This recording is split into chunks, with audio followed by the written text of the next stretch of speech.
अस्सलाम वालेकुम दोस्तों, उम्मीद करता हूँ आप सब खैरियत से होंगे। हमारे जो गुर्दे हैं इनमें 10 से 15 लाख के आसपास फ़िल्टर लगे होते हैं, छोटे छोटे, जिन्हें नेफ्रॉन बोला जाता है। इन नेफ्रॉन का क्या काम होता है?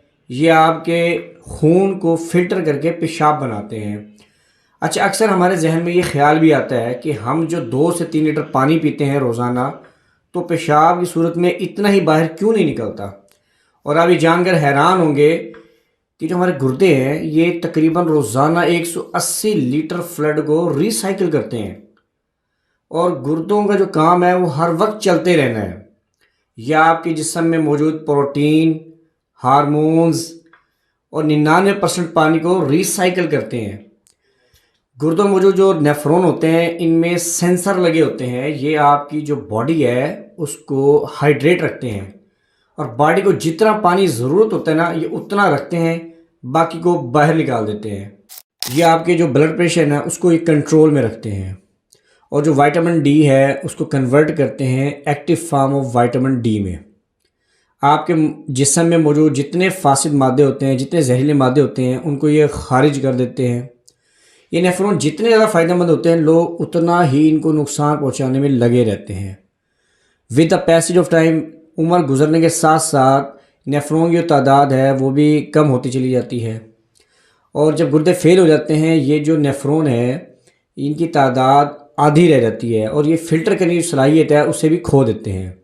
अच्छा, आपके जिस्म को प्रॉपर फंक्शनिंग के लिए प्रोटीन की ज़रूरत होती है। अगर आप शुगर ज़्यादा बाहर से लेते हैं या अगर आपके जिस्म में ज़्यादा शुगर मौजूद होती है, वो क्या करती है, वो प्रोटीन के साथ रिएक्ट करती है, बॉन्ड बनाकर उसको मसरूफ़ रखती है, उसको इंगेज रखती है। अब ये जो प्रोटीन है ये बॉडी को प्रॉपर फंक्शनिंग करने के लिए अवेल नहीं होती। जब शुगर और प्रोटीन दोनों आपस में रिएक्ट कर लेते हैं तो एडवांस ग्लाइकेशन प्रोडक्ट बनते हैं। अब ये क्या करते हैं, ये आपके जो नेफ्रॉन है उनको नकारा कर देते हैं और नेफ्रॉन जो है ना वो अपनी साख्त खो जाते हैं। इससे क्या होता है, रेनल फेलियर होता है, यानी आपके गुर्दे फेल होने लगते हैं।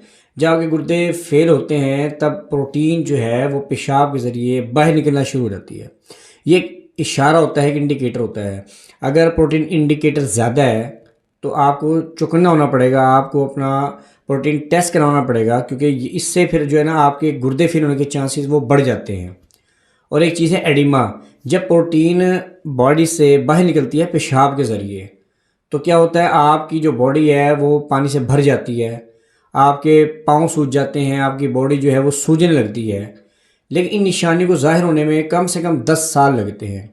एक निशानी आपको बता रहा हूँ जो गुर्दे फेल होने से बहुत पहले ज़ाहिर हो जाती है। अगर वो हो और आपको महसूस हो तो आपको चाहिए कि आप एक्टिव हो जाएं। ये है, इसे हम बोलते हैं नोक्टोडिया। नोक्टोडिया में ये होता है कि आप रात को बार बार उठ कर पेशाब करते हैं, बार बार पेशाब आता है, आपको अपने पेशाब पर कंट्रोल नहीं होता। तो इसका मतलब ये होता है जो आपकी किडनी है वो नॉर्मल फंक्शन नहीं कर पा रहे। अच्छा, ये जो शुगर है ये 4 तरह के बॉडी टिश्यूज़ को तबाह कर देती है। फॉर एग्ज़ाम्पल किडनी, आँखें, नर्वस सिस्टम और आर्टरीज़ यानी खून की नालियाँ। आपने ना सिर्फ नोक्टोडिया को मैनेज करना है, ये जो रात को बार बार पेशाब आता है इसको आपने मैनेज करना है। बाकी जो किडनी और डायबिटीज़ हैं ये साथ साथ मैनेज ना होती चली जाएंगी। नोक्टोडिया को जो आसानी से ट्रीट किया जा सकता है वो कैसे कर सकते हैं, आपने एक तो अपनी जो शुगर है उसको बैलेंस्ड रखना है, उसको कंट्रोल में रखना है। दूसरा, आपने जो बाहर से शुगर आती है उसको कम मिकदार में अंदर लेके आना है। साथ साथ मैं आपको ये बताता चलूँ कि ये जो शुगर है ये बढ़ती किस वजह से है। अगर आप अपनी रोज़मर्रा की जो खुराक है, जैसे कि फॉर एग्ज़ाम्पल आप खाते हैं छना हुआ आटा, पास्ता, सीरल, समोसे, पकोड़े, जलेबी, इन सब चीज़ों में कार्बोहाइड्रेट की जो मिकदार है वो ज़्यादा होती है। तो कार्बोहाइड्रेट जब जिस्म में जाती है तो शुगर में कन्वर्ट हो जाती है। तो अब आपने कार्बोहाइड्रेट्स कम से कम लेनी है। अगर आप कार्बोहाइड्रेट्स कम लेंगे तो जो आपकी शुगर है वो नहीं बढ़ेगी। इस तरह जो आपकी शुगर की मिकदार है वो कम रहेगी और आप बेहतर तरीके से परफॉर्म कर पाएंगे। आपने कीटो डाइट करनी है, यानी कीटोजेनिक जो डाइट प्लान है उसको अपनी खुराक का हिस्सा बनाना है। साथ साथ आपने इंटरमिटेंट फास्टिंग करनी है। इसका मतलब ये होता है आपने 16 घंटे कुछ नहीं खाना, 8 घंटे आप बैलेंस डाइट खा सकते हैं, यानी आप दिन भर खा सकते हैं बैलेंस डाइट। और 7 बजे के बाद यानी मगरिब के बाद आप कुछ ना खाएं, सुबह नाश्ते तक कुछ ना खाएं, इसको बोलते हैं इंटरमिटेंट फास्टिंग। साथ साथ आप जो है सैलड को अपनी खुराक का हिस्सा बना लें। सैलड में फाइटोन्यूट्रिएंट होते हैं जो किडनी को हाई ब्लड ग्लूकोज से बचाते हैं और ये नेफ्रॉन को हाई ऑक्सीडेशन से बचाते हैं, किडनी फंक्शन को नॉर्मल रखते हैं। अच्छा, 2 बंदों पर तजर्बा किया गया, दोनों जो है ना शुगर के पेशेंट थे। उनमें से एक को सैलड खिलाई गई जिसमें फाइटोन्यूट्रिएंट्स थे। अब हुआ क्या, उसमें हाई ब्लड प्रेशर था उस बंदे के अंदर, उसके बावजूद उसके अंदर जो है ना कोई कॉम्प्लिकेशन नहीं आई। ये हाई ब्लड जो ग्लूकोज है उससे होने वाले बैड इफ़ेक्ट को न्यूट्रलाइज करते हैं। साथ साथ मैं आपको यही बता दूं कि ये जो है इब्तदाई स्टेज के जो लोग होते हैं उनके लिए है, यानी जिनको अभी नया नया मसला स्टार्ट हुआ है किडनी का, और जिनको आखिरी स्टेज चल रहा है वो ये इस्तेमाल नहीं कर सकते क्योंकि इसमें पोटाशियम होता है, कैल्शियम होते हैं और दूसरे न्यूट्रिएंट होते हैं। आपको एक रेमेडी बता रहा हूँ, आपने 300 mg का बेनिफोटियामाइन कैप्सूल रोज़ाना एक लेना है।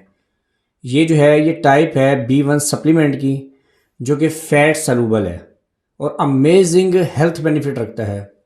ये डायबिटिक जो कॉम्प्लिकेशन है उसको दूर करता है, ऑक्सीडेशन को कम करता है, सेल्स को प्रोटेक्ट करता है, और इस शुगर की वजह से रेटिना मुतासिर हो जाते हैं, नज़र कमज़ोर हो जाती है, उसकी जो मैनेजमेंट है उसमें मदद करता है। एक दूसरी आपको रेमेडी बता रहा हूँ वो है टर्मेरिक यानी हल्दी। ये एक ज़बरदस्त फाइटोन्यूट्रिएंट है, ये एंटीऑक्सीडेंट प्रॉपर्टी रखता है और जो शुगर की वजह से कॉम्प्लिकेशन हो जाती हैं उसको ये कम करता है। इसके अलावा जो आंखों के रेटिनिया मुतासिर होता है और ये जो नज़र कमज़ोर हो जाती है उनकी मैनेजमेंट में मदद करता है। साथ साथ आप इस चैनल को भी सब्सक्राइब कर लें और बेल आइकन को प्रेस कर लें ताकि हर जो आने वाली वीडियो है उसका नोटिफिकेशन आपको मिल जाए। Thanks for watching. अल्लाह हाफिज़।